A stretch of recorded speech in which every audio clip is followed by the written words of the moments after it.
Let's discuss.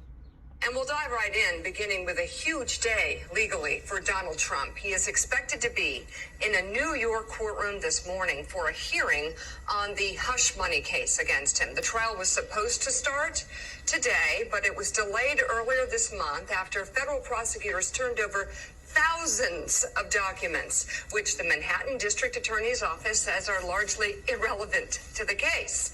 The judge is now expected to set a new start date for the criminal trial. Meanwhile, today is also the deadline for Trump to put up a bond of nearly $500 million in the civil fraud case. The bond would prevent the New York Attorney General from collecting on the judgment while he appeals. Trump's attorneys have asked an appellate court to reduce, delay, or waive the bond.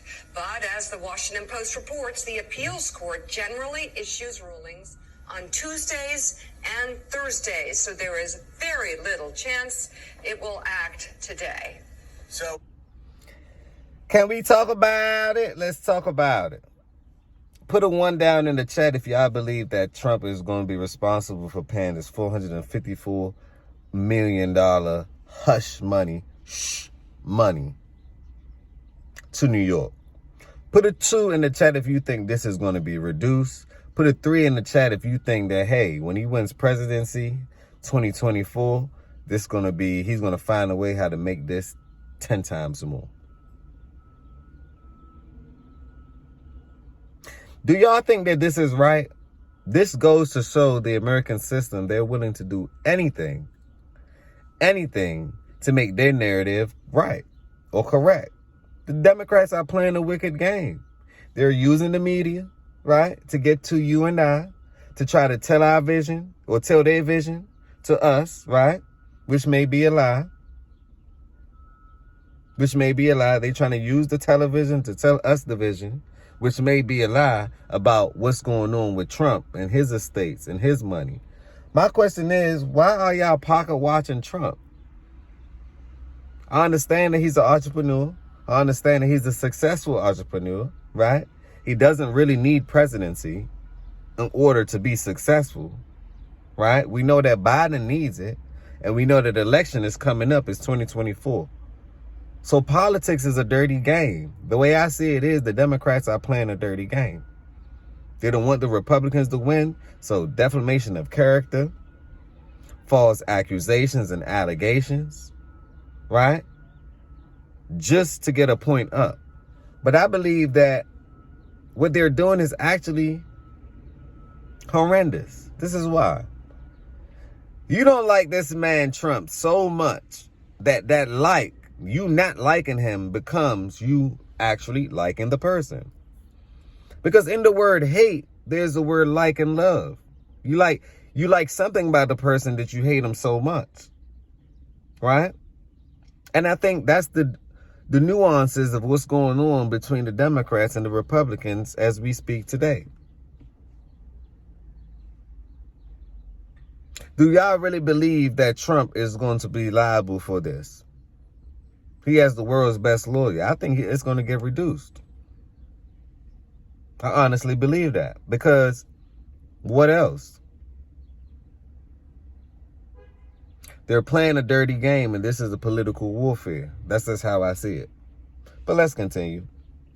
Chuck Rosenberg, what should we be expecting this week? How significant will it be for the former president? Well, it could be very significant if the Attorney General of the state of New York, Joe, begins to move against his assets. But let me add a note here, if I may. Just because a prosecutor can do something doesn't necessarily mean that she should do something. That's a great point. We know that Mr. Trump has asked an appellate court to either reduce or waive the bond that he would have to pay. We may have a decision from that appellate court soon. It might be prudent in this case for the Attorney General to wait to see what the appellate court says before she starts moving against the assets. Again, prosecutors have a lot of authority and a lot of power, but you don't always have to use it at its fullest in every case, in every instance, just because you can.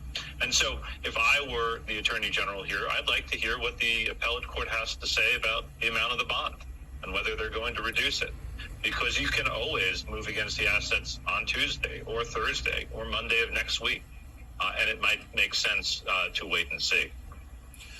Jonathan Lemire, obviously this is a massive bond, and obviously makes a bad situation much worse for Donald Trump. But there was also, I'm not exactly sure how his Truth Social deal is going the way it is, but it looks like a Ponzi scheme to me. I don't understand it. This is, though, a social media. Do y'all think that this is a Ponzi scheme, or the media is simply just attacking Trump? Leave your thoughts down below. I really want to know what you think about this one. Don't forget, smash that like button. Tell a friend and tell a friend. This is the beginning. This is not the end. Do y'all believe that Trump bond will be reduced? Will he have to pay that $450 million? Or are they going to slash it in half on the appeal? And if so, why? And do you think that he's even going to win the presidency? On that note, peace, blessings, and love. Peace, blessings, and love. Let me play a little bit more of the clip. Network that doesn't appear to be successful, and yet people are throwing around $5 billion here, $5 billion there. Does that provide Donald Trump an economic lifeline in the short term? Yeah, well, first of all, there's certainly nothing's going to be able to materialize by today. You're right about Truth Social. It's a website that, frankly, no one uses.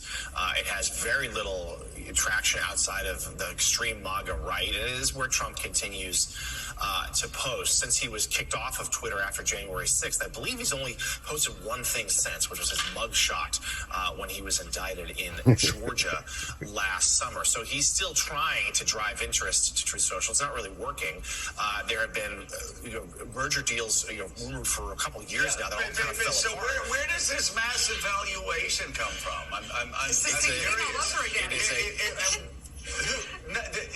In a free and open and fair market, I mean, if you're just talking about economic considerations, who would invest in this company unless you were trying to curry favor with somebody you think might be the next president of the United States? Well, I think you hit it right there. It's someone trying to curry favor with them when they believe the next president of the United States. We certainly have seen a number of people do that of late, and this is one with Truth Social. They can't hide it. They basically let you know that all parties do that. Dirty game. Dirty game. Even the media can't hide it. Read in between the lines. Don't read the headlines. Even the media cannot hide these things. But on that note, leave your thoughts down below. Let me know what you think. It's top of the week, Monday. I want everyone to have a good day. Go out and get some. Go out with the entrepreneur spirit. Go grab or work on something that you're passionate about. Work on adding value to people. Go work out. Go call someone and give them some type of encouragement. Do those positive things to keep the party going. On that note, peace, blessings, and love.